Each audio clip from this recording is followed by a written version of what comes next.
الرحمن الرحیم جان ستمگر اذا قلم فروا خالد قسط نمبر 56 مگر میں حازم سالار ہوں، اگر خواہش کے مطابق کچھ نہیں ملتا تو چھین لیتا ہوں، جیسے اب تمہیں چھین لوں گا سب سے۔ حازم اس کا چہرہ اپنے مزید قریب کرتا اسے اپنی گرم سانسوں سے جھلسا گیا تھا، جبکہ اس کے ایک دم بدلتے انداز پر ہیبا خوف سے لرز اٹھی تھی۔ تم بہت غلط کر رہے ہو، نقصان کے سوا کچھ نہیں پاؤ گے۔ ہیبا اس کے شکنجے سے نکلنے کی ناکام کوشش کرتے ہوئے بولی تھی، اب تک جتنا نقصان پا چکا ہوں اب ڈر نہیں لگتا ہے۔ حازم اس کی مزاحمت ختم کرتے اس کے دہکتے گالوں پر لب رکھتے اس کی سانسیں منجمد کر گیا تھا۔ ہیبا کے جسم کا سارا خون چہرے پر سمٹ آیا تھا، ہیبا کی آنکھوں سے آنسو ٹوٹ کر اس کے ہاتھوں پر گرا تھا۔ تم مر بھی جاؤ گے نا حازم سالار، تب بھی معاف نہیں کروں گی تمہیں۔ ہیبا اس کے حصار سے خود کو آزاد کرواتی پیچھے ہٹی تھی، اور مجھے مرنے کے بعد تمہاری کسی معافی کی ضرورت نہیں ہے ایس پی ہیبا منتشال۔ حازم اس کی تلخ بھری بات کا اسی کے انداز میں جواب دیتا گاڑی سٹارٹ کر چکا تھا۔ ہیبا اس وقت اپنے فل یونیفارم میں ملبوس تھی، جبکہ حازم اپنے خصوصی سیاہ لباس میں بنا چہرے کو کسی شے سے ڈھکے سرعام گھوم رہا تھا۔ بلیک سٹار جو اب تک سب کے لیے موسٹ وانٹڈ بن چکے تھے، وہ اپنی مرضی سے یوں سرعام گھومتے تھے، سیاہ شلوار قمیض میں اپنی چھا جانے والی شخصیت کے ساتھ، کلائی میں مہنگی گھڑی، آنکھوں پر سن گلاسز لگائے وہ بہت ہی ڈیشنگ اور ہینڈسم لگ رہا تھا۔ گاڑی سے اترتے ہیبا نے بے اختیار دل ہی دل میں اس کی نظر اتاری تھی۔ وہ جو بظاہر اس سے اپنی نفرت کا اظہار کر رہی تھی، اس کا دل ابھی بھی یقین نہیں کر پا رہا تھا کہ اس کا حازم کچھ غلط کر سکتا ہے۔ اسی وجہ سے اندر ہی اندر اس نے اپنے بابا کے قتل کیس کی انویسٹیگیشن شروع کروا دی تھی، جس کا علم وہ حازم کو کسی قیمت پر نہیں ہونے دینا چاہتی تھی۔ وہ اپنی ہی سوچوں میں غلطاں اس کی چوڑی پشت کو گھورتے اس کے پیچھے چلتی مال میں داخل ہوئی تھی۔ حازم اسے اتنی فرما برداری سے اپنے پیچھے آتا دیکھ کر اچانک سے پلٹا تھا، جب ہیبا اپنے دھیان میں چلتی اس کے سینے سے ٹکرائی تھی۔ اس نے گھبرا کر حازم کی جانب دیکھا، جو بہت غور سے اسے دیکھ رہا تھا۔ کیا ہوا ایس پی صاحبہ؟ حازم اس کا زرد پڑتا چہرہ دیکھ کر پریشان ہوا۔ کچھ نہیں، ہیبا اسے اگنور کرتی آگے بڑھ گئی تھی۔ حازم اس کی کیفیت پر حیران ہوتا اس کے پیچھے چل دیا تھا۔ وہ دونوں برائڈل ڈریس کی ایک بہت بڑی شاپ میں داخل ہوئے تھے، جہاں آتے جاتے اکثر لوگ ان کے انوکھے کپلز کو حیرت بھری نگاہوں سے دیکھ رہے تھے، جو اپنی شادی کی شاپنگ کرنے آئے تھے، مگر کھڑے ایسے تھے جیسے ابھی ایک دوسرے کا قتل کر دیں گے۔ میم، یہ ڈریس زیادہ اچھے لگے گا آپ پر، آپ کا کلر بہت فیئر ہے تو۔ شاپ کیپر ایک میرون رنگ کا نہایت ہی خوبصورتی برائڈل ڈریس ہیبا کے سامنے رکھتے ہوئے بولا تھا، جبکہ اس کی بات پر حازم نے جن خونخوار نگاہوں سے شاپ کیپر کو دیکھا تھا، وہ بیچارہ اپنی بات بھی پوری نہیں کر پایا تھا۔ میں بہت اچھے سے جانتا ہوں میری بیوی پر کیا سوٹ کرے گا اور کیا نہیں، یہ سب رکھو یہاں اور جاؤ یہاں سے۔ حازم کے سرد سپاٹ لہجے پر شاپ کیپر کا چہرہ خوف سے زرد پڑ گیا تھا، کیونکہ حازم کی آنکھوں سے خون ٹپک آیا تھا۔ اپنی بیوی کی خوبصورتی کی تعریف وہ بھلا کسی اور کے منہ سے کیسے سن سکتا تھا؟ Sorry sir. شاپ کیپر سارے ڈریسز سامنے رکھتے وہاں سے نکل گیا تھا، جبکہ ہیبا نے گردن گھما کر غصے سے حازم کی جانب دیکھا تھا۔ تم یہاں میرا ٹائم ویسٹ کرنے لائے ہو مجھے؟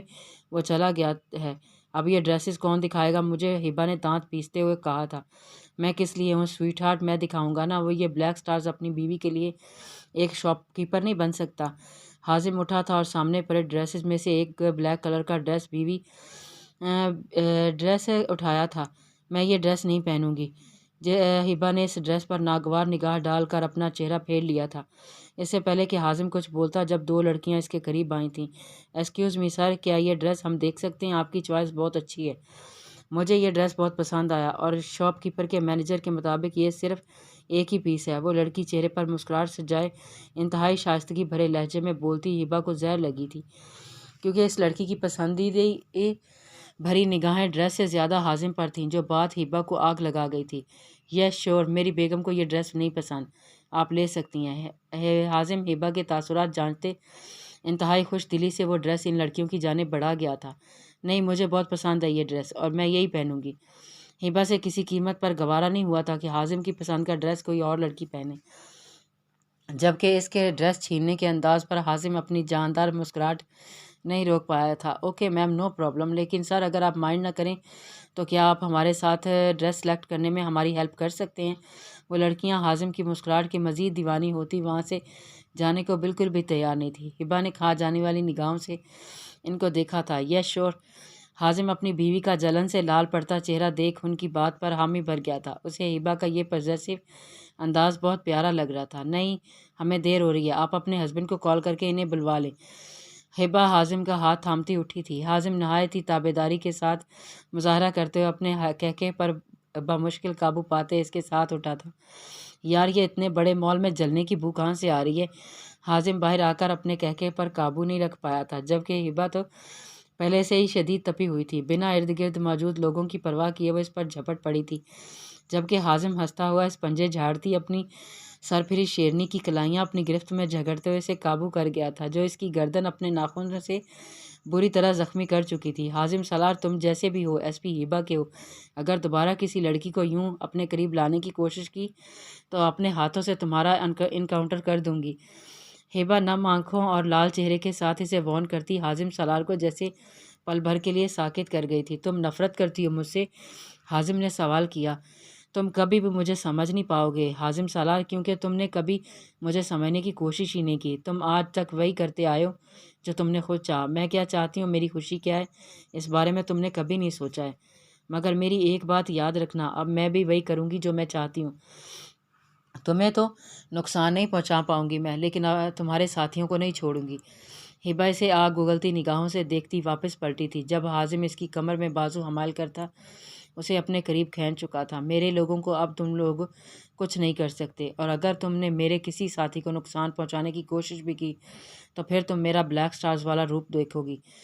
حازم سالار کو بھول جانا پھر۔ حازم اس کی آنکھوں کا ہر رنگ سمجھتا تھا۔ وہ دیکھ چکا تھا کہ واقعی کچھ کرنے والی تھی جو حازم کسی قیمت پر نہیں ہونے دے سکتا تھا۔ وہ وہاں سے جا چکا تھا۔ ہبا وہیں کھڑی اسے نگاہوں سے اوجھل ہوتے دیکھ رہی تھی، جسے اپنے ساتھی اتنے عزیز تھے کہ وہ ان کی خاطر اسے دھمکی دے کر گیا تھا۔ ہبا آنکھوں میں آئے آنسو اندر دھکیلتی نیچے گرا شاپر اٹھائے وہاں سے نکل گئی تھی۔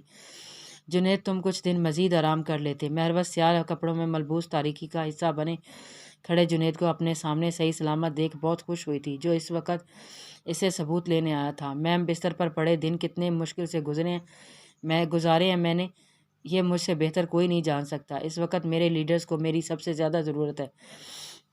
اس موقع پر میں آپ لوگوں کے ساتھ کھڑا رہنا چاہتا ہوں۔ جنید کے لہجے میں ان تینوں کے لیے بے پناہ محبت اور عقیدت تھی، جنہوں نے اپنی جان پر کھیل کر اس کی جان بچائی تھی۔ مہروش اس کی بات پر مسکراتی ہوئی ہاتھ میں پکڑا بیگ اسے تھما گئی تھی۔ دھیان سے جانا، یہ ثبوت ہم لوگوں کے لیے بہت زیادہ اہم ہے۔ مہروش اسے ہدایت دیتی واپس اندر کی جانب بڑھ گئی تھی، جہاں چاروں جانب اندھیرا چھایا ہوا تھا۔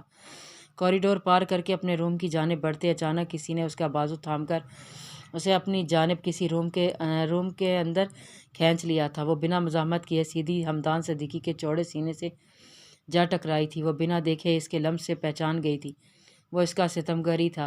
وہ شاید اسے جنید کے ساتھ دیکھ بھی چکا تھا۔ مہروش نے آنکھیں مونتے اپنی موت کو اپنے بے حد قریب محسوس کیا تھا۔ ہیپی برتھ ڈے مائی لو، وہ اس کے کان میں سرگوشی کرتے ہوئے حمدان نے اس کے ماتھے پر اپنے لب رکھ دیے تھے، جبکہ مہروش حیرت زدہ سی تاریکی میں آنکھیں پھاڑے سے تکے گئی تھی۔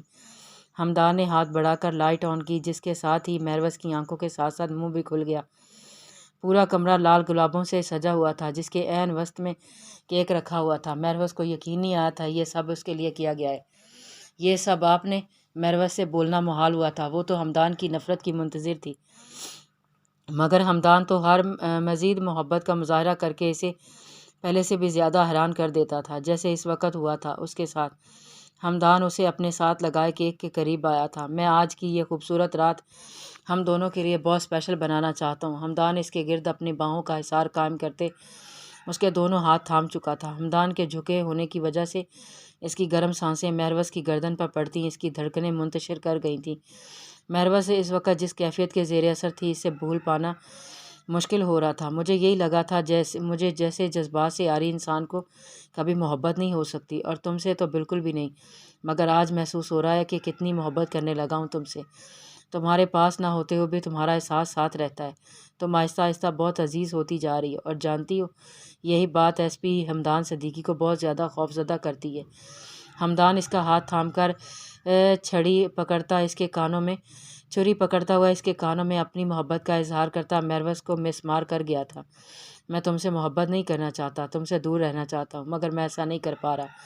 حمدان اس کا ہاتھ تھام کر کیک کاٹتے ہوئے اس کا رخ اپنی جانب موڑ چکا تھا، اس کی قربت پر میرویس کو دل بری طرح سے لرز رہا تھا۔ اسے محسوس ہو رہا تھا کہ اگر یہ شخص اسے ایسے ہی والہانہ چاہت سے دیکھتا رہا تو وہ یہاں اپنے حواس کھو دے گی۔ ہمدان نے کیک کا پیس اٹھا کر اسے کھلایا تھا۔ میرویس کی آنکھوں سے آنسو ٹپک کر بے مول ہوا تھا۔ آپ مجھ سے دور کیوں رہنا چاہتے ہیں؟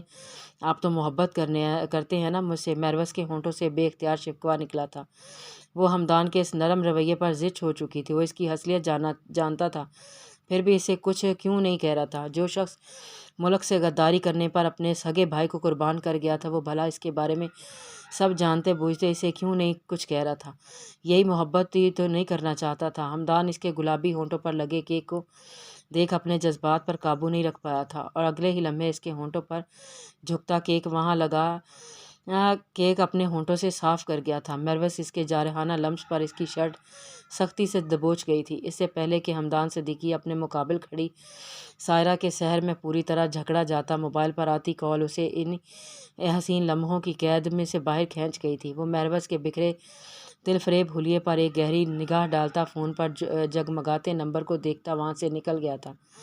میرویس نے بے یقینی کے عالم میں سے یوں جاتے دیکھا تھا۔ یہ شخص آخر کر گیا رہا تھا اس کے ساتھ؟ ہمدان صدیقی کا یہ پل پل بدلتا روپ میرویس کو زندگی میں اذیت میں مبتلا کر گیا تھا۔ وہ جاننا چاہتی تھی آخر یہ کس کا فون تھا جس پر ہمدان یوں سب کچھ ادھورا چھوڑ کر چلا گیا تھا۔ وہ اس کے پیچھے جانا چاہتی تھی، مگر اچانک اس کا سر بہت زور سے چکرایا تھا۔ میرویس سہنے کے باوجود بمشکل اپنے حواس بحال رکھتے مشکوک نگاہوں سے کیک کی جانب دیکھا۔ اسے آہستہ آہستہ اپنے حواس ساتھ چھوڑتے ہوئے محسوس ہو رہے تھے۔ اس کا مطلب باقی سب چیزوں کے ساتھ ہمدان صدیقی یہاں بھی اس کے ساتھ گیم کھیل گیا تھا، کیک میں کچھ ملایا گیا تھا۔ اس سوچ کے ساتھ ہی میرویس کی آنکھوں سے آنسو بہہ نکلے تھے۔ اگلے ہی لمحے وہ اپنے حواس کھوتی زمیں بوس ہو چکی تھی۔ افندی مینشن میں کام کرتا ہر فرد شاویز سکندر کا وفادار تھا۔ وہ زہر نہیں تھی جو تم نے میری کافی میں مکس کی تھی، نیند کی گولیاں تھیں جو میں اتنی مقدار میں استعمال کر چکا ہوں کہ اب ان کا مجھ پر اثر نہیں ہوتا ہے۔ شاویز کی بات پر پریسے اس شوق کی کیفیت میں اس کی جانب دیکھا۔ اس کی آخری بات پریسے کے دل میں کھب سی گئی تھی۔ چھوڑو مجھے، تم مجھے اتنے ٹائم سے میرے ساتھ کھیل کھیل رہے تھے شاویز سکندر، تم نے میری زندگی کو کھیل بنا کر رکھ دیا۔ پریسے اس کی گرفت سے اپنا بال آزاد کروانے کی کوشش میں ہلکان ہوتی چلائی تھی۔ شاویز سکندر کسی کو خود پر یوں چلانے کی اجازت نہیں دیتا تھا۔ شاویز اس کی سانسوں کی مہک محسوس کرتا اسے اپنے مزید قریب کر گیا تھا۔ پریسے افندی بھی کسی کو یوں خود پر حق جمانے کی اجازت نہیں دیتی۔ جاری ہے